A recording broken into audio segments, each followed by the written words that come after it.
Thank you very much for having me. Tonight we're here to talk about, I think I was introduced to talk about technology and its impact on our functioning. How many of you think we're here just to talk about the internet and internet safety? Okay, none of you. Okay, one of you. Okay, well actually what we want to do is we want to think about technology, not just the internet, because it's not just about the content that is available to us on the internet, but it's technology as a whole. It's our entire relationship with it. Just by a raise of hands, how many of you have experienced what we call phantom vibrations?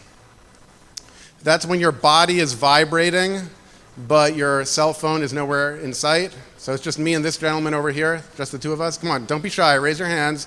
Phantom vibrations. So what that's telling us is that we literally do not know where our bodies end and the technology begins. We are so enmeshed with our technology, our relationship with technology. We have so many devices. We have smartphones, we have watches. Who's got the Apple Watch? I see you have one. Yeah, the Apple Watch. I used to go out to lunch with a friend of mine, and every once in a while he would do this, right? Now it used to be when someone would do that, it meant they had to be somewhere. But not anymore, right? The rules have changed. The norms have changed. Our relation, for example, when you type in all caps, all capital letters, what does that mean? So in English and Spanish, it means the same thing. Okay, yeah, so that means screaming. But when you do this, what does that mean? It could be different. The rules of appropriate and responsible behavior with technology have not quite yet been written. By the way, 89% of you experience what we call phantom vibrations. So really, our relationship with technology is so much so that our bodies have been conditioned to vibrate. So we talk about this idea called digital citizenship. And digital citizenship are the norms of appropriate and responsible behavior with technology. I was at a wedding a little while ago. And we've got a nice aisle here. And at the wedding, the brother of the bride was walking down the aisle, something like this, right? You know, someone want to hum a serious wedding kind of tune, you know. Right? Walking down, he stops right here, and he pulls out a selfie stick to take a picture of the scene. So I'm looking at some of your face. Some of you look horrified, and others of you look like that's a great idea. Why didn't I think of that, right? How much can you save at your next event by giving everybody selfie sticks? You don't have to hire a photographer. So really the norms, what is appropriate with technology, what is not appropriate with technology is really what we are starting to learn. There's a famous book, I'm sure it was translated into Spanish, A Tale of Two Cities by Charles Dickens. Yeah? So it starts out, it was the best of times, it was the worst of times. It was the age of wisdom, it was the age of foolishness. And I think the time we're living in today very much is the age of wisdom and the age of foolishness. Technology is awesome. We love technology. It's amazing. It gives us such tremendous opportunity in so many areas. We can connect with our friends. We can communicate in ways that we've never been able to. We have access to information. We are able to connect with family and friends across the world through video conferencing and video chats. We're more productive than ever before. We have access to information, and we have connectivity in ways that we've never had before. So really, we're living in amazing times. Don't let anyone tell you otherwise. Technology is awesome. However, it is also the worst of times. It is also the age of foolishness. And technology impacts our functioning in a social way, in a psychological way, in a behavioral way, and in a day-to-day functioning way. And so these areas, social, psychological, behavior, these are the areas we need to focus on to be more literate when it comes to technology. Now, interestingly enough, we love our technology. 6 billion out of the world, 7 billion people own a phone, but only 4.5 billion have a toilet. Think about that. When we think about our priorities now I've spoken and people say, well, what do you do on a toilet if you don't have a phone? You know, I can't argue with that, So we have to deal with the low-hanging fruit, as the expression goes. But we also have this generational disconnect. I think I'm just going to ditch this. We have a generational disconnect. You ever get the feeling like your kids know more about technology than you do? Not you. We know that. Our kids, we feel like our kids know more about technology than we do. And so I like to give this as an example when we see a mom says to her son, your great aunt just passed away, LOL. Why is that funny? It's not funny, David. What do you mean? Mom, LOL means laughing out loud. Oh my goodness, I sent that to everyone. I thought it meant lots of love. Now, we've all been there. We're laughing, but we've all been in a situation where we didn't quite get the lingo. We didn't quite get what our kids are talking about. But I'll tell you what we have on our kids. They do not know what this is. Show them. You know, in Chabad, they tell me that it's a pushka. That's a charity box. So, but our kids definitely don't know the relationship between these two items. I'm looking around, some of the younger parents here don't know either.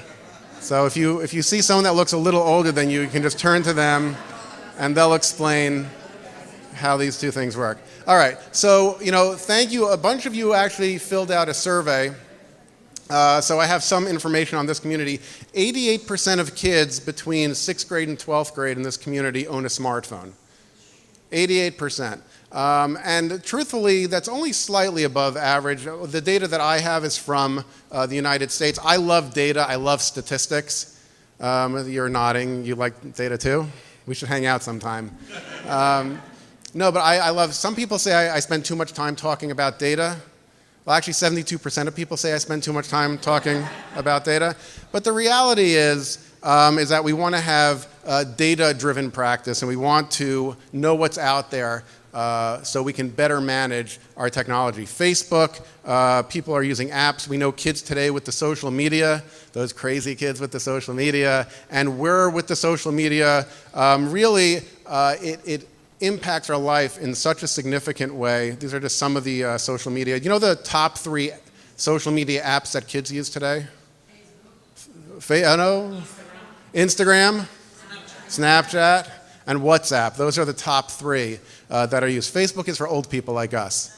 The kids don't use Facebook. Yeah. So really, a lot of social media out there, and 87% of kids are active users of social media. So, and again, this is 6th to 12th grade, and these kids are engaged with social media. So I'm going to move on with the speech. They did tell me the Wi-Fi is down. I'm going to log in the old-fashioned way.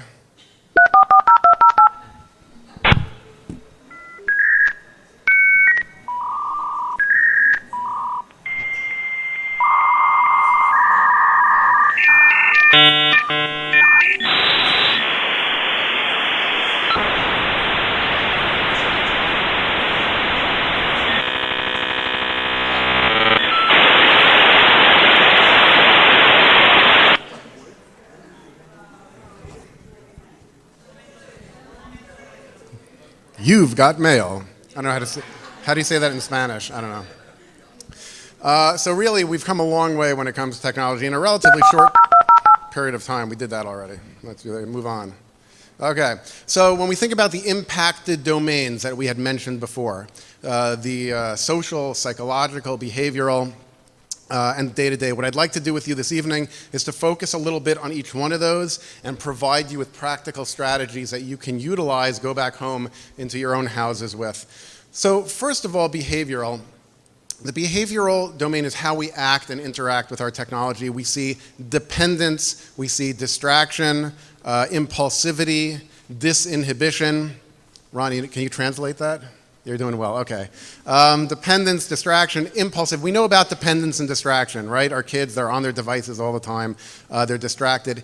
Impulsivity, there's something about technology that makes us more likely to do something quickly without thinking. That's what impulsivity is. We get an email, a text or something, and we respond right away, or we're upset about something and we send something out right away. 1 in 3 students admit to having emailed or texted something that they later regretted, but what's amazing is more than half of adults, 57%, also impulsively send out something. 22% report doing so weekly. When I was a kid, I was told that if you're angry at someone, you write them a letter, and so they do this here also. Okay, you write them a letter, you put it in an envelope, you wait a week, and by the time you're ready to mail it, usually it's resolved. But we don't do that anymore. When we're upset about something, we post, we blog, we tweet, we comment, we email. That device gives us power, and we send it out, and so there's that impulsivity. Kids tend to be more impulsive in general, and so when they have that device, they're more likely to send something out as well. Online disinhibition, that's when you're going to do something online that you wouldn't do or say in a face-to-face conversation. There's something about the digital realm, there's something about technology that makes us more likely to do that. And it's not when we're completely anonymous. It's not when we're on a screen name that no one knows who we are. My email address, feel free to send me email anytime, is ellie@ellieshapiro.com. It's clear who it is. It's ellie@ellieshapiro.com. But I'm still more likely to do or say something in an email interaction when we're not face-to-face than I would via email. And so understanding that relationship with technology and how it impacts our impulsivity and our disinhibition will go a long way in helping us step back, take a breath, think about what we want to send, and if it's really a reflection of who we are and what we want to put out there. Another issue that we see is that 80% of kids sleep with their cell phones within reach. Just by a raise of hands, how many of your kids sleep with their cell phones or devices within reach? And why is it that they tell you that I want to see if this works here. Why do they want their cell phones within reach? The alarm. Oh my gosh. This is global, by the way. I did not plan this. All the kids say it's an alarm. I can't believe it's gotten this far south. So in America, they have these things called dollar stores. Do they have them here? Yeah. You can get things for $1. So generally for like $1.99, you can get one of those alarm clocks with the big red numbers. So that works. But that alarm, why is it an issue for our kids to sleep with their devices within reach? Sleep deprivation, absolutely. Good answer, sir. Sleep deprivation. A number of studies looked at how cell phones and the light from the cell phones impact our sleep. And so the light itself impacts melatonin production. It's a chemical in the brain that helps sleep. It tricks the brain into thinking that it's daytime when it's actually nighttime. It makes it more difficult to fall asleep. And the quality of the sleep is a lesser sleep. There's a term called FOMO. Are you familiar with FOMO? What is it? Fear of missing out. Because of that, even if our kids are going to sleep and the device is next to them, they think something's going to happen that they're going to miss out on at 2 in the morning. They think like some important information will come about that if they miss it at that moment, it will drastically have a negative effect on their lives. And so they're not sleeping as well because of the technology next to their bed. And so one thing that we can do, if you walk away with one thing we can do is help our kids by helping them shut their devices down at a good time. Anyone who is in education or teaches, you know right away if a student walks in and they didn't get a good night's sleep. If you want to make sure your kids are maximizing their potential, helping them get a good night's sleep goes a really long way in that. We've surveyed over 2,500 kids around the United States, and 86% of them say they go to bed late as a result of their technology. And these are the kids saying it. The kids are saying that. So if we can help them go to sleep, that'd be amazing. So I have this slide here. You see it's a baseball player looking at his cell phone. And I tell this story, it reminds me of a meeting that I had about a year ago with the New York Mets. Anybody hear of the New York Mets? Yankees, yeah. I couldn't get a meeting with them, what can I say? But I did have a meeting in New York. It's not a big deal like the Yankees, but it's a little bit of a big deal. And they were telling me about a player who was taking frequent bathroom breaks during the game, right? During the game. And they thought there was a medical issue, and when they looked into it, they found out he was updating his Instagram page. Right? This is a guy in his early 20s, but this is what he was doing. This is what his focus was. You know, when you do your job, how many people come, Rabbi, to a speech? 200, 300, 400, something, right? 1,000? At least. So here's a guy who has 45,000 people who, well, it's the Mets, probably 25,000 people who come to watch him work, and he is more concerned about his social media. So when you talk about that behavioral dependence and an unhealthy relationship, we're certainly talking about that. Okay, so that's behavioral. Social, we see that digital distraction, social dependence, online aggression, cyberbullying. Has anybody heard that term? cyberbullying, miscommunication in the online realm. We see images like this all the time with kids and adults. I call it a regression to parallel play. Anyone who, preschoolers, they play next to each other, they don't play with each other, right? So that's where we're headed. Socially, we are engaging in parallel play. There was a study by UCLA in California where they measured people's ability to read social cues, actually middle schoolers. And they looked at these middle schoolers, 6th, 7th, and 8th grade, and they took a baseline of reading facial expressions, reading social cues, and then they sent them to sleepaway camp without technology. And then they measured them again. And what they found was that after only 5 days, their ability to read facial expressions and social cues and form more meaningful connections vastly improved. So what that tells us is two amazing things. One is that technology is having a negative impact on the quality of our social interactions, but we can also repair it. We can also repair it by stepping back from technology and forming more meaningful connections. You know, when you have a Shabbat meal, and you connect, and you don't have your devices with you, you don't have your cell phone, you can connect and speak to people, it's such a more meaningful connection, such a more meaningful relationship, more meaningful communication. We have that opportunity at least once a week, but we can do it more often as well, separating from the technology a little bit. There was a study about making eye contact with adults. So when you think about making eye contact, 100% is a little too much, wouldn't you say? It's a little creepy. Little uncomfortable. You look very comfortable. I don't know. I'm uncomfortable. He does it for a living. All right. 100% is too much eye contact. So ideally, we want to make like 60 to 70%. But in a recent study, they found that people were only making eye contact 30 to 60% of the time, because we're distracted by our devices. Not only are we distracted by the devices, we're distracted, we've been conditioned. The same way that we experience the phantom vibrations, we're also conditioned for the scene to change. Have you ever watched an old movie, from the 60s, like Mary Poppins or, I don't know. The scenes are really long and drawn out. And if you watch a movie today, it's like boom, boom, boom, the camera angles change, right?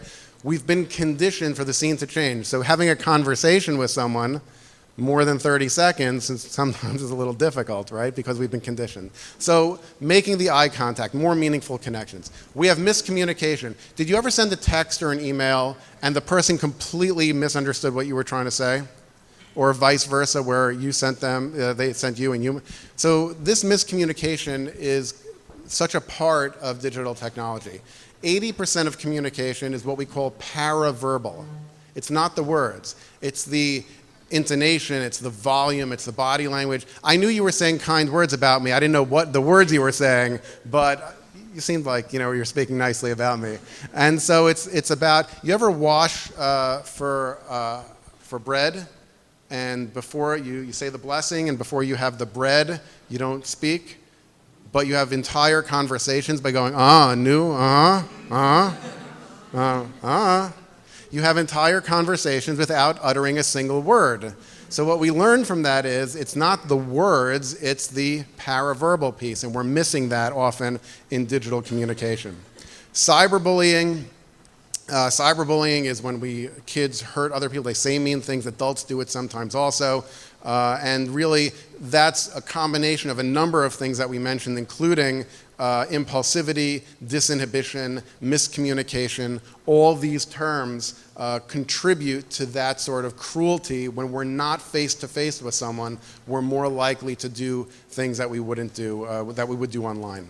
So that's the behavioral, the social, the psychological piece. We see a strong relationship in technology between technology and anxiety, depression, isolation, and even addiction. The colloquial term that we are so dependent on our devices where we don't know what to do without it. They've surveyed college students, and college students say, cell phones enhance my lifestyle, my technology enhances my lifestyle. But when we look at the research, what we see is the more importance they place on their devices, the higher their levels of anxiety are, the lower their overall happiness is, and their academic performance is also lower. So when we think about technology, it's not about the screen time per se, or it's not about the device per se, it's about the relationship with it. Is it a healthy relationship or an unhealthy relationship? We all know when we left the house and we forgot our cell phone at home, that sudden feeling over here that's like, oh my gosh, I forgot my cell phone at home, right? You feel it right here. That's anxiety. Yeah, you all know what I'm talking about. So that's anxiety. You feel it right there. Now, those of us that are somewhat well-adjusted, we go, oh my gosh, I forgot my cell phone. No one can get in touch with me. What am I going to do? To, I forgot my cell phone. No one can get in touch with me.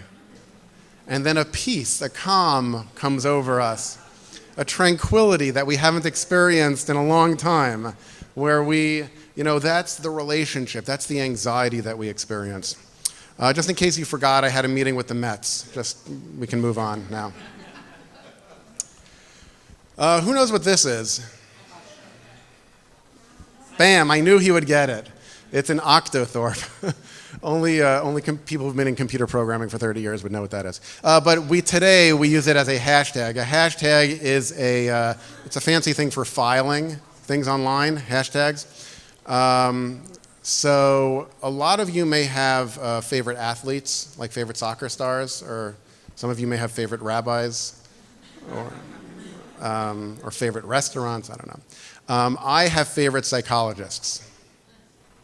And my favorite psychologists, Peterson and Seligman, did this amazing study, and they called it the positive journaling study. And the positive journaling study, at the end of the day, you'd write down 5 things that you were grateful for. 5 things that you were happy about, that you wanted to express gratitude for. And what they found was that when people did this, their whole emotional well-being was elevated. They were happier. Just taking 5 minutes out to write down something that they were grateful for had this tremendous impact on their happiness. And so the flip side is that if we write down negative things that we're unhappy about, we really become negative, and it affects our mood.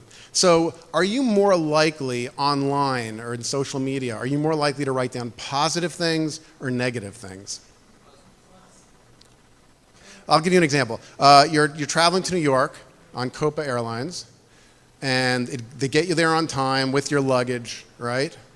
You're there on time with your luggage. Are you going to be like, great job, Copa. Thank you so much. Or you arrive in New York 8 hours late, and your luggage is in Colombia. Which are you more likely to? Right, the latter. And so they did this study on hashtags, positive versus negative hashtags. And they found that for every positive hashtag, there were 2 negative hashtags. We are more likely to put up negative. So what does that mean for our psychological well-being? If we're more like, we really make ourselves miserable in so many ways. One of the things that we tell people that are engaged in social media, whether it's kids or adults, is look for opportunities to post positive. So I expect all of you to tweet, amazing speech tonight. You all should have been there. It was fantastic. So that's positive. Another piece is 85% of kids use technology longer than they intended. They say, okay, well, I'm going to play a game for a half hour. I'm sure you've all experienced this at home. I'm going to play a game for a half hour, then do my homework. What happens after a half hour? After an hour? Right? I just have to finish the level. You ever get that? Just got to finish one more level. Why don't you just save it? You can't save it in the middle of a level. The level's like 2 hours later. They're still getting that next level.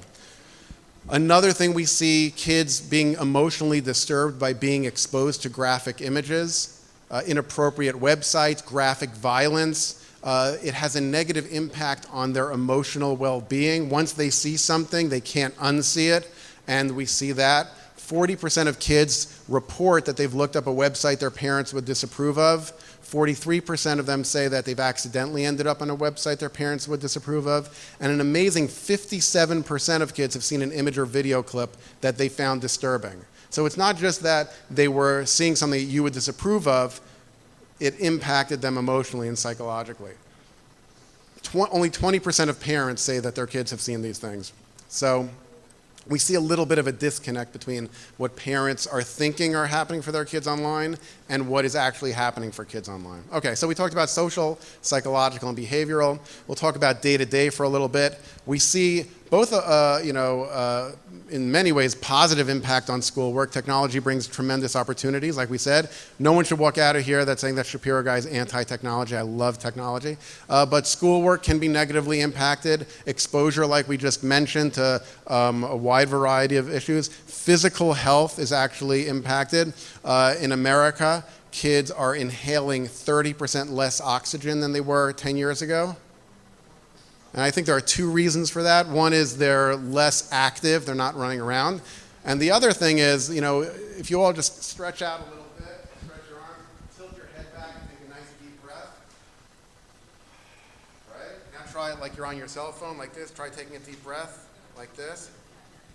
It's much harder. So 30%. Now, we don't have any longitudinal studies, long-term studies, to understand how this might impact development. But I'm going to speculate that more oxygen is better than less oxygen.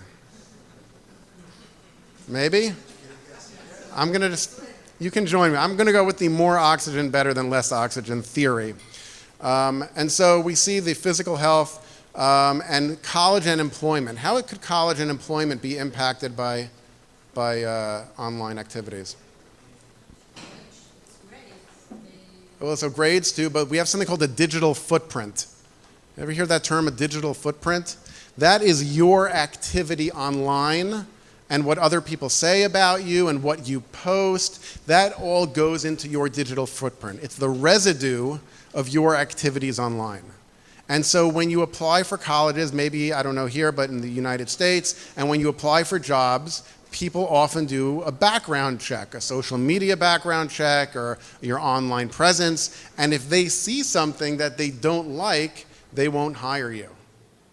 Or they won't give you the scholarship that you were trying to get, or something along those lines. We see that in the United States. In fact, Harvard University, one of the top colleges in the United States, this past June, there were 10 students that were accepted to Harvard, and then their acceptances rescinded because of things they posted in a private Facebook group. Offensive things in a private Facebook group. So when you think about that, it's amazing what the digital footprint can have. A lot of kids don't realize, and you can speak about this better than I can, they think when they post something, it's there, it's gone, I'm anonymous, no one knows who I am. Every device, every network, there's an IP address, a MAC ID. It's not within the scope of this lecture to talk about all the nuances of that. However, be warned that every device and every network has a signature and a fingerprint that can always be traced. For example, I recently was looking for a pair of shoes. So I was looking for men's Echo shoes, size 10.5. And all of a sudden, my email, my social media, all are exploding with men's Echo shoes because you leave a trace wherever you go. And the online companies want you to click through. They generate revenue. So you see things like, you're not going to believe what happens when this girl drinks a Coke. Some of you want me to click to find out. That's called clickbait. They want you to, they generate revenue, and it generally takes you, it doesn't give you the answers that you want. Jewish day schools, it was interesting, so thank you to those of you that completed the survey, but the numbers were actually very similar here than to what we collect in the US. About 62% of parents say there are set rules in their house around technology, about 62%, but only 32% of kids say there are set rules about technology in their house. About 82% of parents say that they have conversations about using the internet and technology safely, but only about 33% of students say, my parents have spoken with me about that. 37% of parents report that their kids have been disturbed by online images or videos, and 57%. So we see a little bit of a disconnect. We talked about that generational disconnect before, but we see it even more in the data, where kids are experiencing one thing with technology and parents are experiencing another. In the US, I do this thing where I pretend to be a mentalist. Anybody know what a mentalist is? How do you translate mentalist? Mentalist. Mentalist, okay. I'm looking, Yeah. So what we do is I will ask you to answer. I don't know if this translates well. I don't know what kids say when they come. Should we try it? We're going to try it. I'm going to ask you a question, and you're going to give me an answer, okay? I'm going to ask you a question, you're going to give me an answer, okay? What's 1 plus 1? Huh? Thank you. That is the first time I got an unsolicited applause for that. Usually I have to beg for the applause. Okay, so I'm going to ask you a question, you're going to give me an answer. What's 1 plus 1? Okay. Your child comes home from school, and you say, how was your day? Oh, well, this works. Look at that. Can I get a round of applause? That was impressive. Okay, so your child comes home from school, you say, how was your day? What did you do today?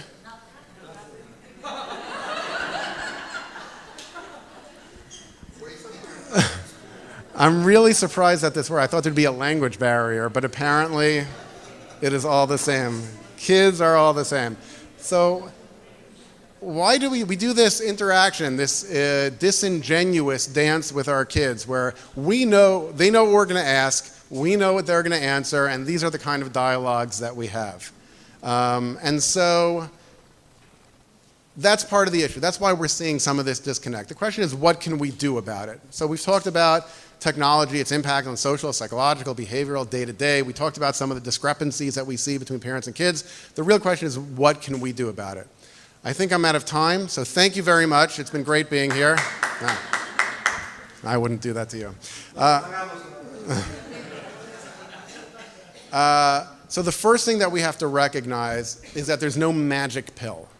There's no one thing we can do, one thing we can say that's going to change. We already, opened the can of worms. It's all out there. We're using technology. It brings us tremendous opportunity. But we need to understand how it's impacting us. And the answer is no magic pill. If someone tells you just get a filter and it'll solve all the problems, that's not going to solve it. Just don't get your kids devices. We're raising children to be future ready. We want them to be competent and confident in their ability to manage technology. So that's not the answer either. It's really complex. We have FOMO, we talked about that, fear of missing out, and Be. Everybody know what Be is? Be'ezras Hashem? Okay. It also means but everyone has. Have you ever experienced that with your kids? But everyone has the latest iPhone 10. Everyone's got it, Everyone has this, that, or the other. So understanding that everyone has and being able to communicate with other parents will make a tremendous impact on your kid's ability. You got to communicate with her. Does everybody have it? In most cases, not everyone has it. It's the same way your kids tell you about the alarm clock. That's why they need to sleep with it. Everyone doesn't have it. It's important to communicate with other parents and really understand the social experience of what your kids are going through. There are times where the reality is everyone does have it. Sometimes everyone does have it, in which case then you should give your children access. Sometimes the consequences of not having the access, the social experience, outweigh the consequences of having a device. But more important of them getting a device is how you indoctrinate them, how you connect with them, and how you make it available to them. How your family dynamic when it comes to technology goes into that. What is the family dynamic in your home? It's very difficult to tell kids too much screen time, but you as a parent are on the phone all the time, right? Where's my phone? We sometimes do this. Get off your phone. We do that sometimes. And the truth is, we may have real obligations with our devices. We really do. We have bosses, we have clients, we have to respond in a way. They just have friends. Most of them are not running businesses, although I do every once in a while come across kids that do run businesses successfully. But really, the dynamic within our home, is it a home where we identify times that are appropriate for technology use, or are there times that are not appropriate for technology use? Do we put our own devices away once in a while to demonstrate and model for them what appropriate technology use is? Do we have rules and guidelines in the house that are clear that maybe the shut-off time for our devices is an hour before bed? Do they have clear expectations? Kids say, almost 50% of kids say that their parents are the biggest influence on what they think is appropriate with technology. These are the kids saying, my parents are the biggest influence. The number 2 group at about 20% are the kids that say, no one influences me.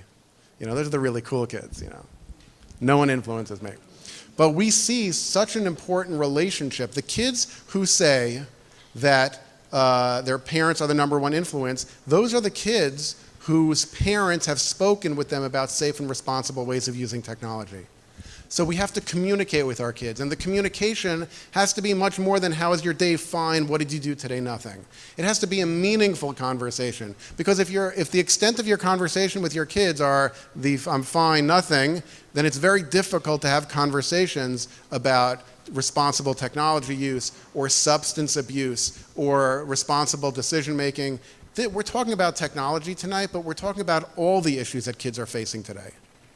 Kids are growing up in a very complicated world, and remarkably, only 27% of kids say their parents have spoken with them about how to use technology responsibly. One of the reasons I think, is that we as parents think that if we tell our kids, you better get off the computer by 10 o'clock, that we have rules. Or you better not go on that website, or you better not post personal information. We think that that's a conversation. We're speaking at our kids, but we're not communicating with them effectively, and they're not hearing that as effective communication. We need to model responsible digital citizenship. We need to show them that we are responsible. I hear all the time from principals around the United States that the most hurtful thing for them to see is when parents come pick up their kids from school and they're on their phones. You haven't seen your kid the whole day, or when they come home at the end of the day. We need to put our devices down. I'm guilty of it too, by the way. I'm not singling anybody out. I do it also.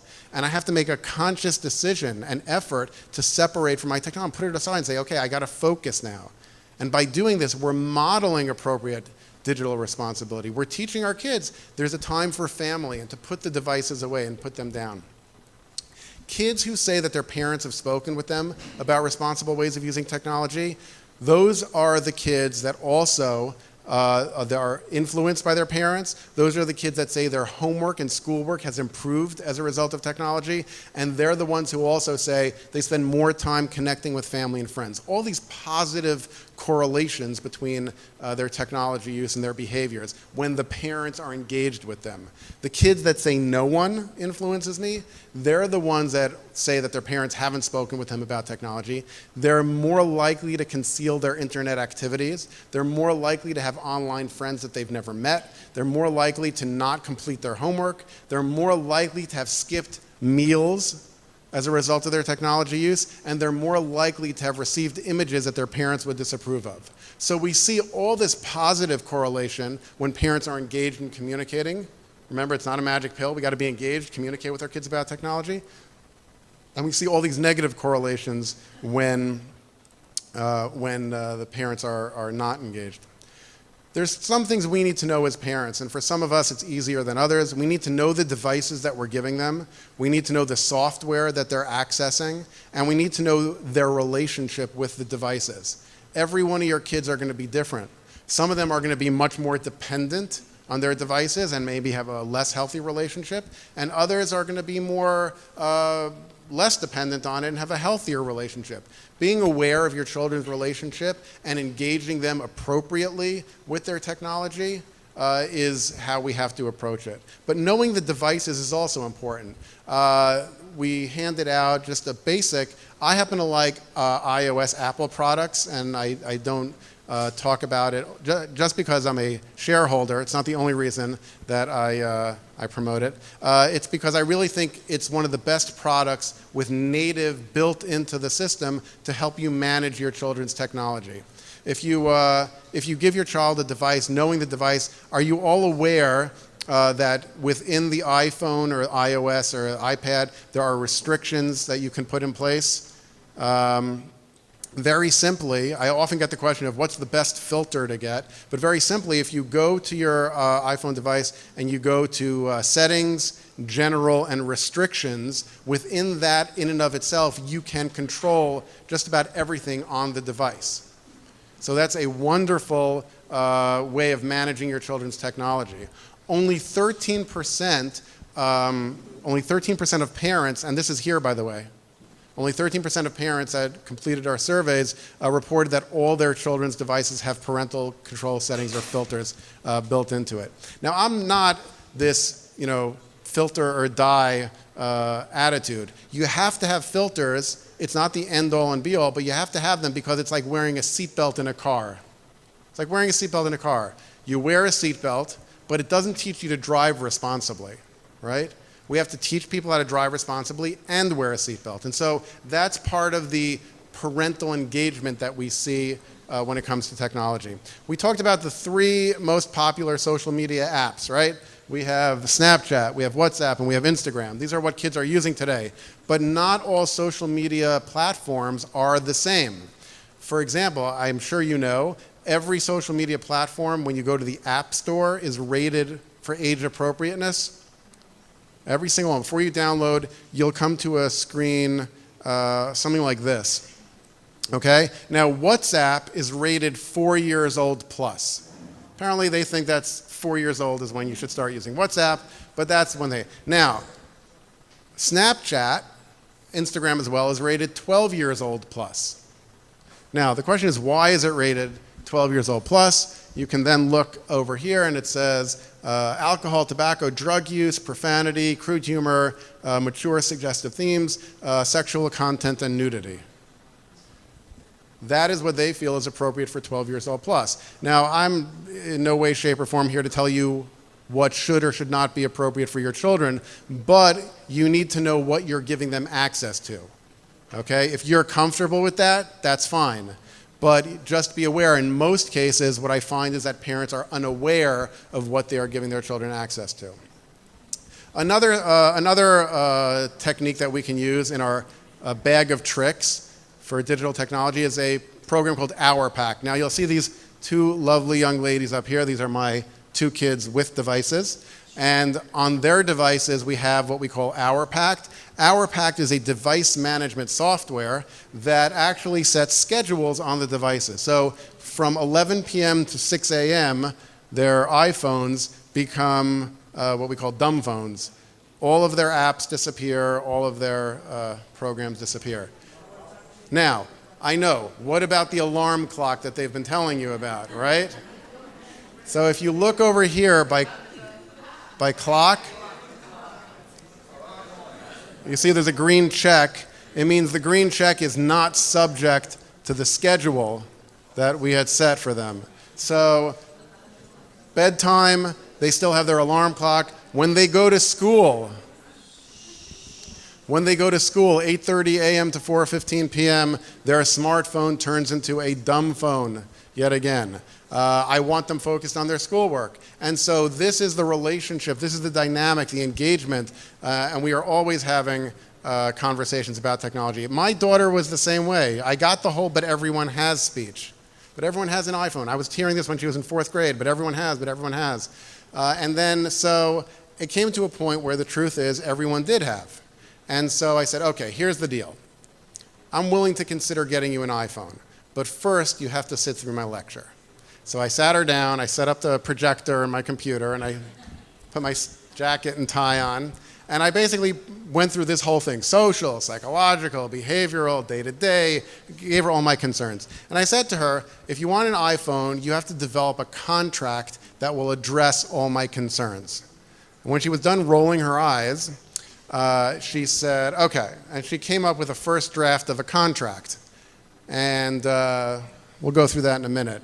But her first draft wasn't acceptable. I made some edits with my people. I sent it back to her people.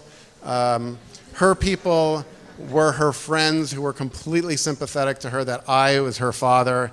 You know, she would say to me, but all my friends have unfiltered internet access on their phone. And I said, well, your friends' parents don't love them.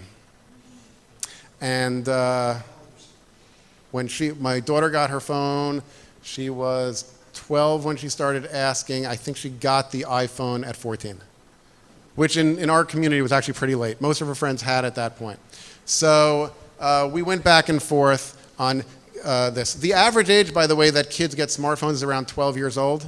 today, again in the US. Interestingly enough, boys get it about a year earlier than girls. Boys get it at about 11 and a half, girls get it about 12 and a half. This is what we see, and I'm not sure why, but this is the contract we came up with. You know, some things that she has to follow the guidelines, never share passwords, not to be mean or cruel, not to download software, et cetera, et cetera. And so this was back and forth. So the truth is, it's not about the contract per se, it's about the dialogue. Believe me, if you ask my daughter, does your father ever speak to you about responsible ways of using technology? She'll say yes. You know, she knows we've spoken. There's no ambiguity there. So this sort of contract. Now, for those of you who if your kids don't yet have a smartphone or devices, keep this in the back of your head as like a part of your toolkit. For those of you where your kids already have devices, it's very hard to retrofit and sort of go back and say, okay, now we're putting a contract in place. So it's more about the dialogue itself. It's more about just communicating and, you know, even sitting down and discussing your concerns with your child. We have 6 suggestions for family success. Understand your relationship with technology. Have tech-free time. Go dark for dinner. I'm a big fan of going dark for dinner. We do it in my house. That means during dinner time, for at least 10 minutes, put your devices in the other room. My kids know their devices have to be away from the table. Mine is. Just that 10 minutes, you will see for yourself, you will feel more relaxed. Your anxiety, your overall feeling will be, just put it away for 10 minutes. Your ability to communicate and connect with your kids will be improved. You're going to find out about their day in ways that you haven't found out previously. So have tech-free time, go dark for dinner. Have personal and family rules. Personal and family rules. Family rules, for example, maybe an hour before bedtime, devices get shut off. It could be that when kids are on devices, the door to their room has to be open. It could be, there's a lot of ideas just to set the standard of what the expectations are with technology. You can have personal rules as far as yourself. You know, there was a study recently that they found that people that check their email at 3 separate set times during the day, their overall stress levels were significantly reduced compared to people that compulsively check their emails. So setting things up like that, for depending on what business you're in or depending on what your career is, that may be realistic, it may not be realistic, but certainly all of us can take out some time during the day where we put our devices down and just, you know, live in the moment and not be distracted by our devices. It's very easy to have rules and set them. It's a little harder to follow them. You know, setting them and following them are 2 different things. You want to communicate with your kids about technology. You want to be transparent with them. So if you do need to respond to an email or a text, your boss has emailed you something, a client has emailed you something, tell your child, say, you know what, I just got to respond to this email, then I'm all yours. That's okay. And you're modeling good digital citizenship for them. You're modeling good behavior.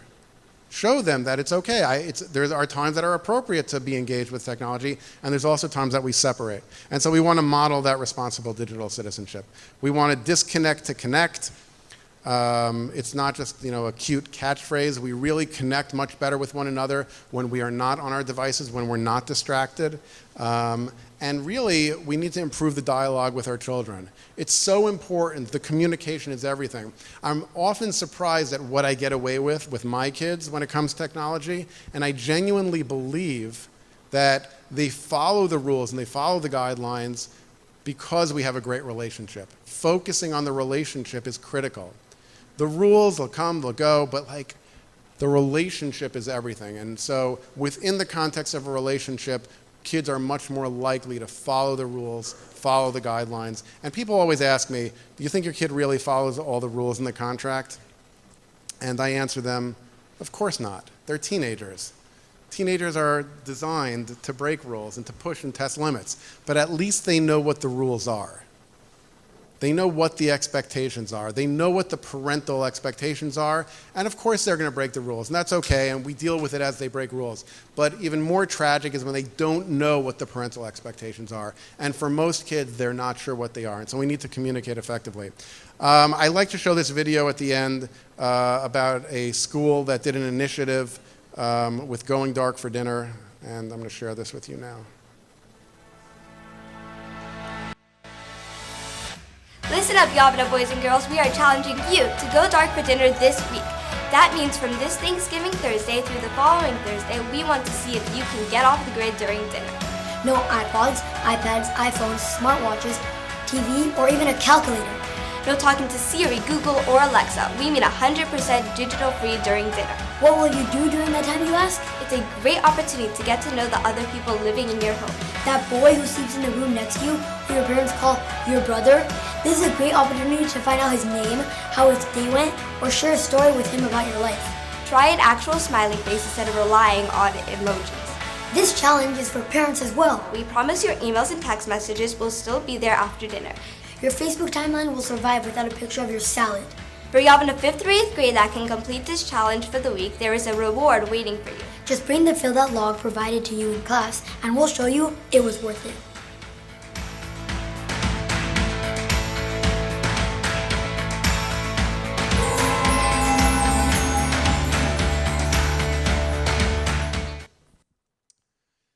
It's so heartening to see kids taking information and really running with it. Kids created that. They created the challenge week. They created the video.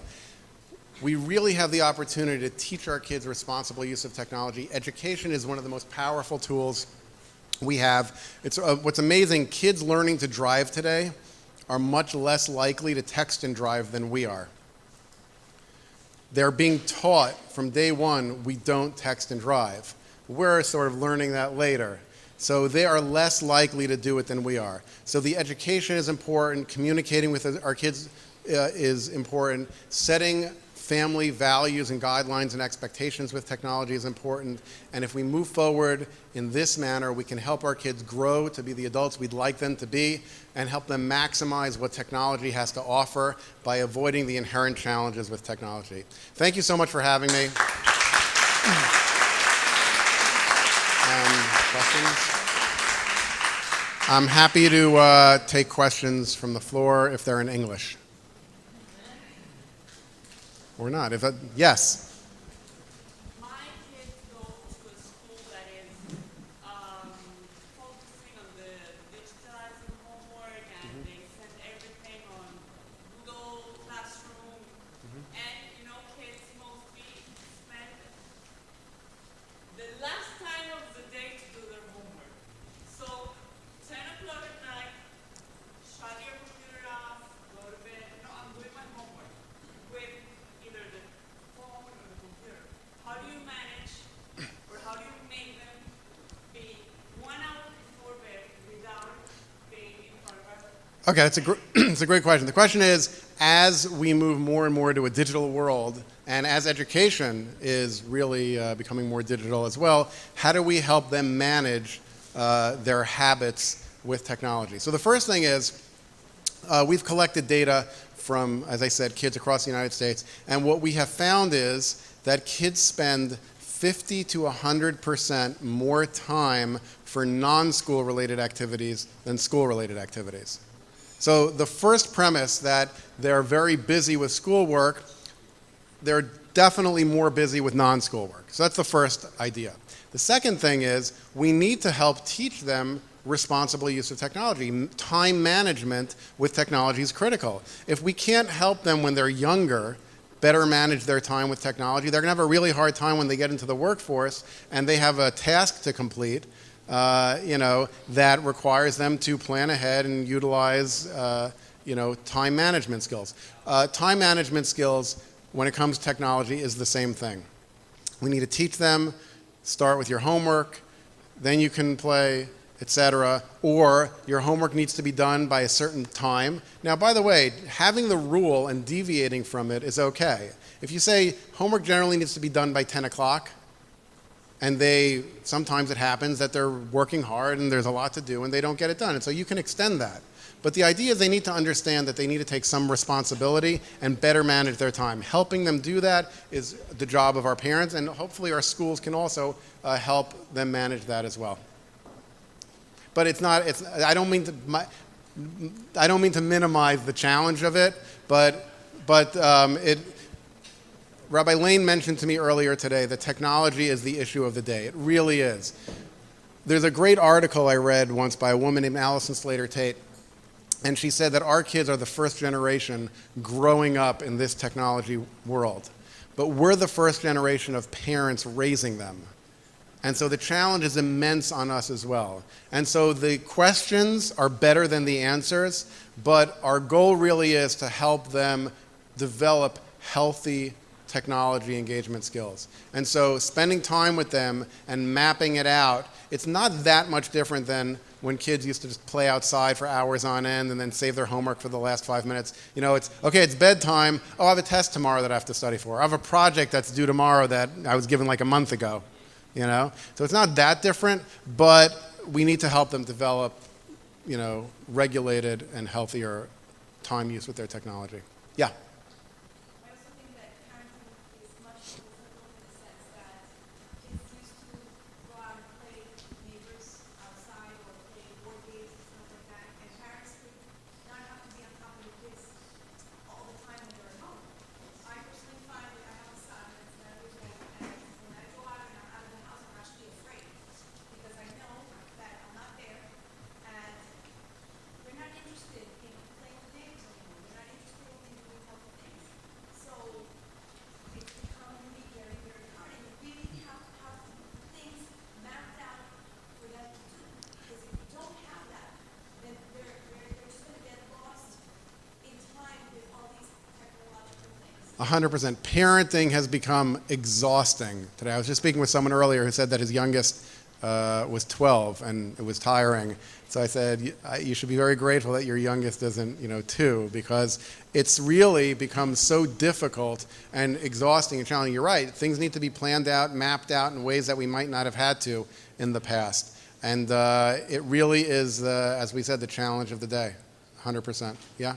So, yeah. I have a question about when you're trying to put the parental controls. Yeah.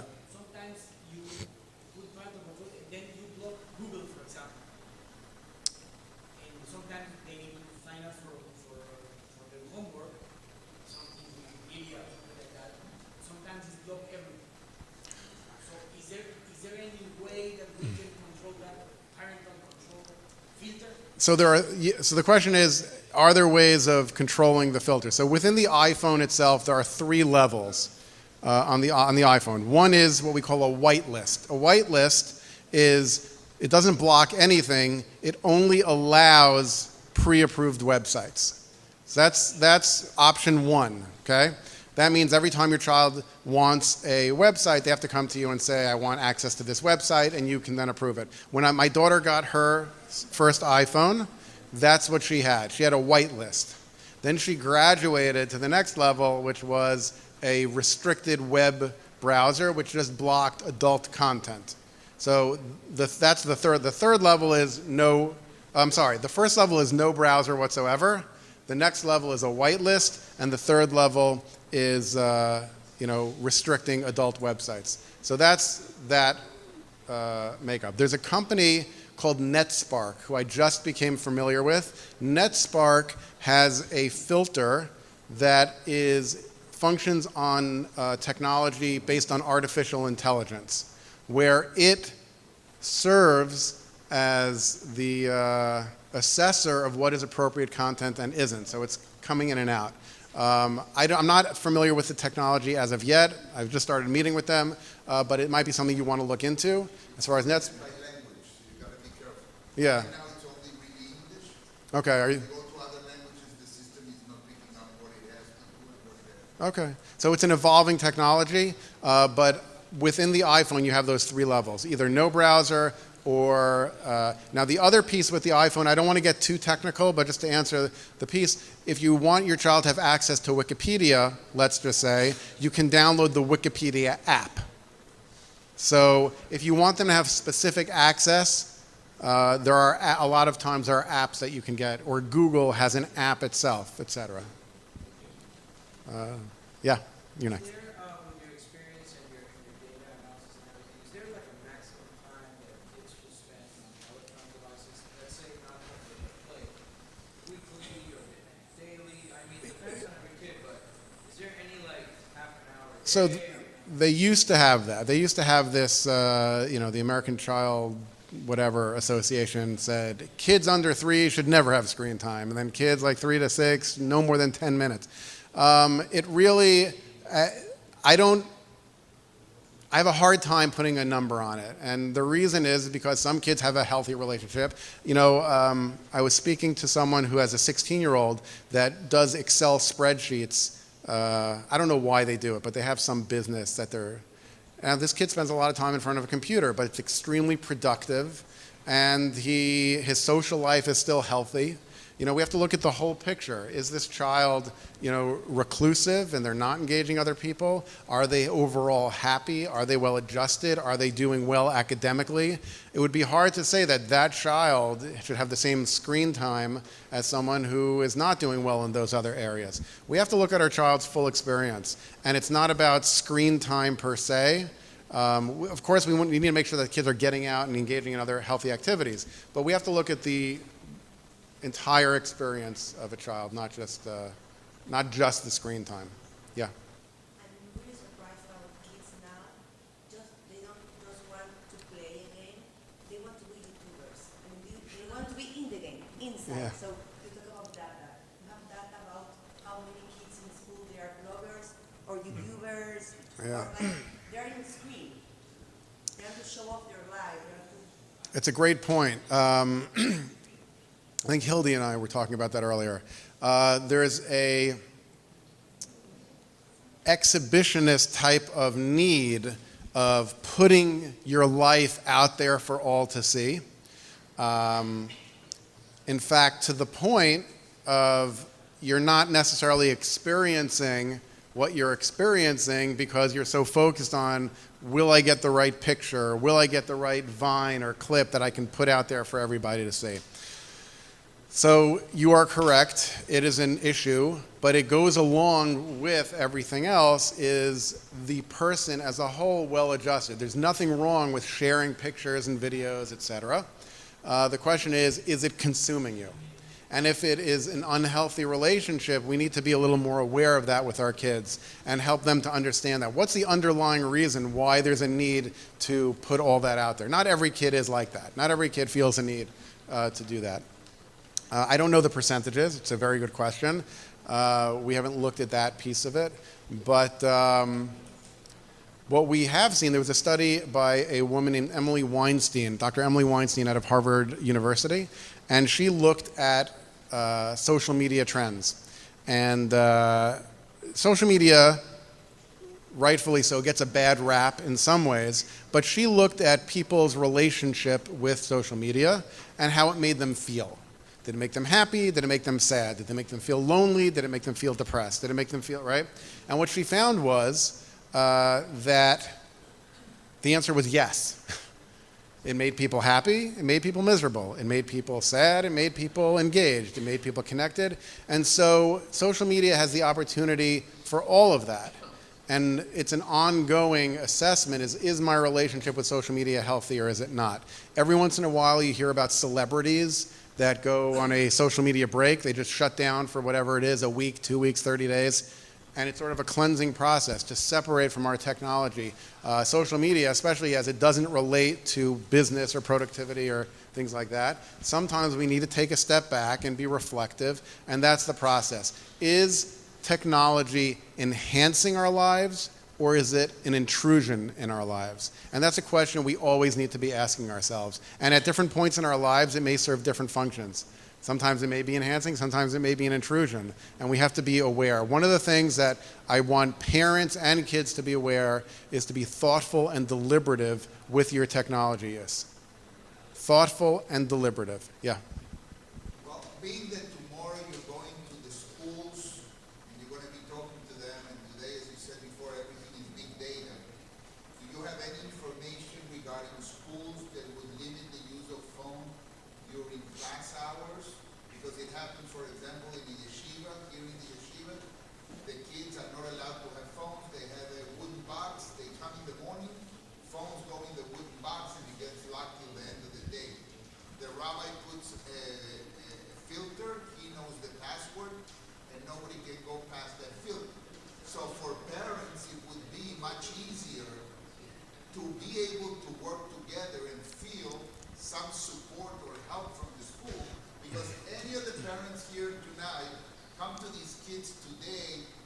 are 11 years, 9 years, 12 years, and talking about contract, you're going to have a civil war in that house.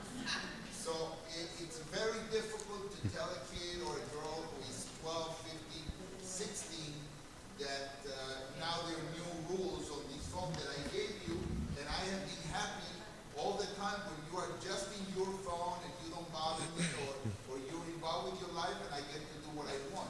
So the question is, if the schools, instead of having these kids sometimes under their table looking at their social media or sending messages within the class, if they would prohibit and put at the front Okay. the phone at the table.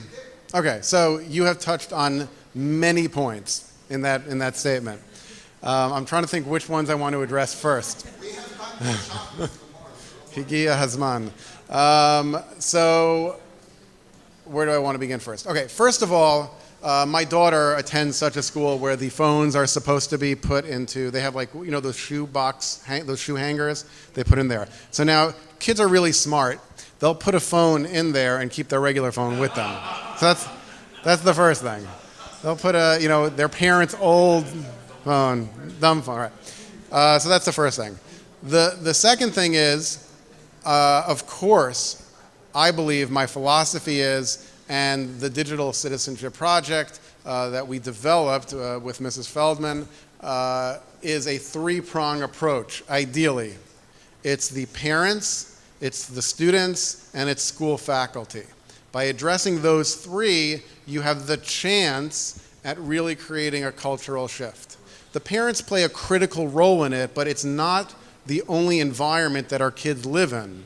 And we have to find this healthy balance between school, home, the school-home connection as well. If you go home, and I feel bad for the ones who left already because this is probably really important, don't go home and change your lives. Don't go home and take away their devices. Don't do any of that. If you want to engage in a healthy digital home environment, it requires your kids being educated as well.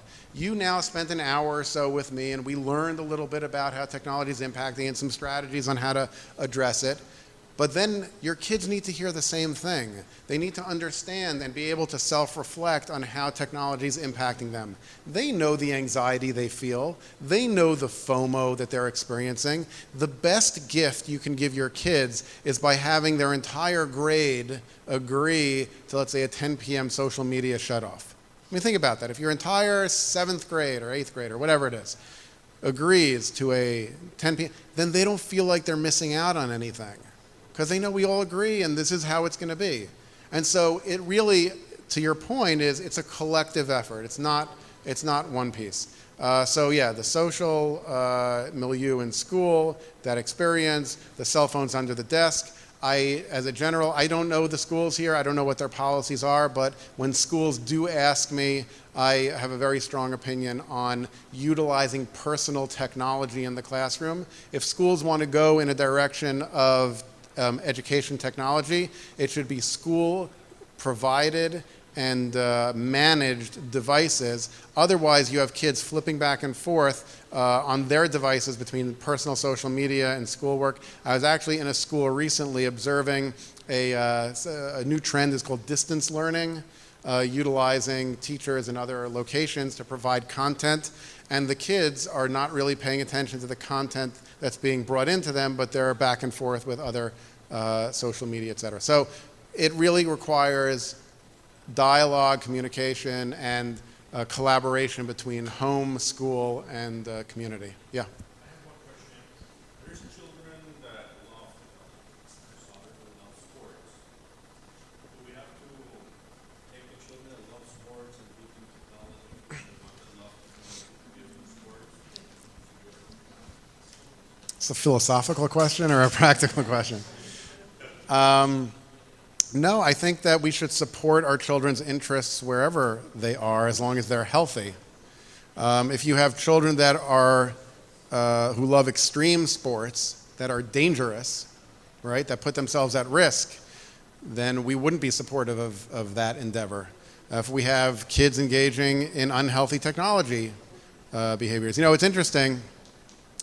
Every once in a while, I'll come across people sometimes don't like when I say that the social norms should dictate when you get your child a device. People say, well, in New York, they say, if every child was jumping off the Empire State Building, here you have was that the corkscrew building, the screw building, right? If everybody was jumping off that building, would my child, right? So the answer is no. If something was inherently that dangerous, no.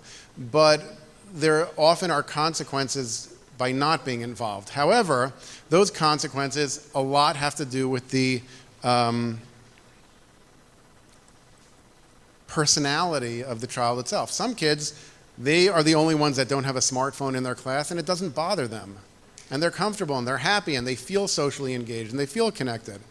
You don't need to force your child to have a smartphone if they're not interested, and they don't feel that there's a deficiency. But if they do feel that, and it's creating a negative emotional experience for them, and they are missing out. When my daughter got her smartphone, I genuinely saw she was missing out on social experiences and communication, and I felt that that was the time to get it. By the way, she got her smartphone at 15. I remember this now because my second daughter got hers at 14. And boy, was my older daughter angry at me. She's like, oh, I had to wait till I was 15, and she only had, 14. So I explained to her, I said, if you're looking at it chronologically, you're 100% correct, and I understand why you're angry at me. But the truth is, she got her smartphone for the same reason you got your smartphone. And that was because the social environment dictated it. And all her friends had it, and she was missing out on a certain social experience. And she went through the same process that my other daughter went through as well. And so that process is important. People ask me, what's the right age to get your child a smartphone? It's so much more important to, you're better off giving them at 12 years old and teaching them responsibility than giving it to them at 18 and just giving it to them. We get phone calls all the time from more restrictive communities where kids don't get smartphones or email or social media till after high school. And they develop very unhealthy habits at 18, 19, and 20, even if that's when they're getting it. There's no great shakes of being an 18, 19, or 20-year-old if you haven't been taught responsibility. So the goal really is to inculcate our values, our family values, into our kids and what the expectations are. One more question, and then I promise I'll stick around for as long as it takes to answer. I have 3 hands up. All right, a few more questions. Yeah? Can you pinpoint what are the clear signs of overuse of technology, of a kid engaging too much?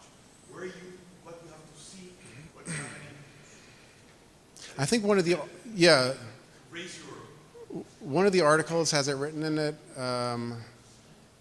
Yes. You don't read my articles? No. One of the articles actually, I think it'd be better off. It's not that one. It's the other one. The complexity. Yeah.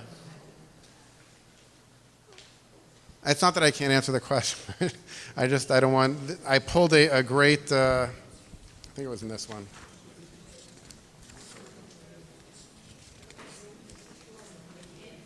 Okay, yeah, last paragraph. Okay, so in the last paragraph, complex, assessing your child's relationship with technology. So, psychology of popular media and culture identifies the following statements that, if true, would indicate that there might be a problem. 1, it's hard for my child to stop using screen media. Like they become highly distressed. When your child's had a bad day, screen media seems to be the only thing that helps him or her feel better. The only thing. My child's screen media usage causes problems for the family as a whole, right? Is it just impacting them or is it impacting the entire family? The amount of time my child wants to use screen media keeps increasing. So like any drug, it's like more and more and more. My child sneaks using screen media, right? They're hiding. Now, I admit, when I was a kid, we used to sneak down to the basement to watch TV. My mother could always tell because it was hot, you quickly turn it off. But when they start sneaking technology. I was speaking in LA, and a parent said to me that they were taking a nap on a Sunday afternoon, and I don't know, who has time to take naps Sunday afternoon? In LA, I guess they can do that.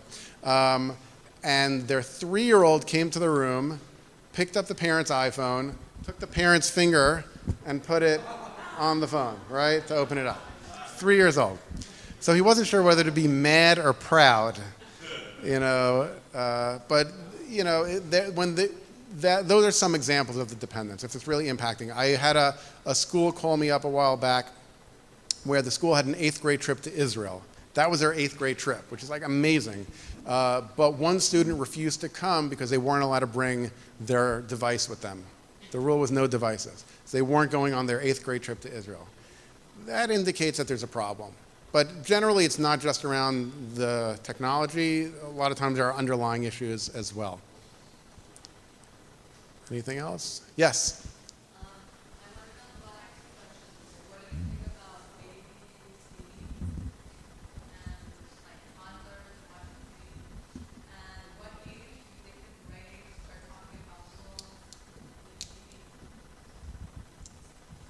One second.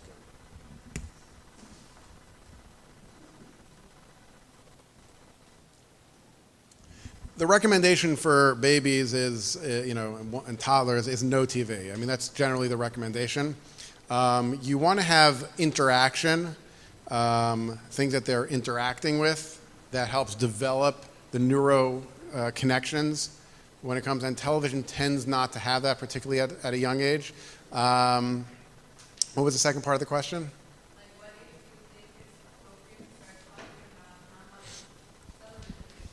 So at every age, I'm just talking about screen time in general, but at every age, you have the opportunity, either through modeling or communicating, what is appropriate screen time. You can say, okay, now you can play this video game or watch this one episode of something, etc.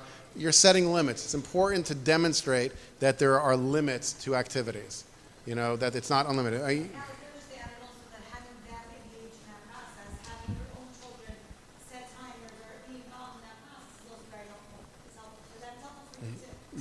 By the way, one of the things that HourPact, that was that app that was up there before, I don't think I mentioned it by name, HourPact is you can set an amount of screen time per day.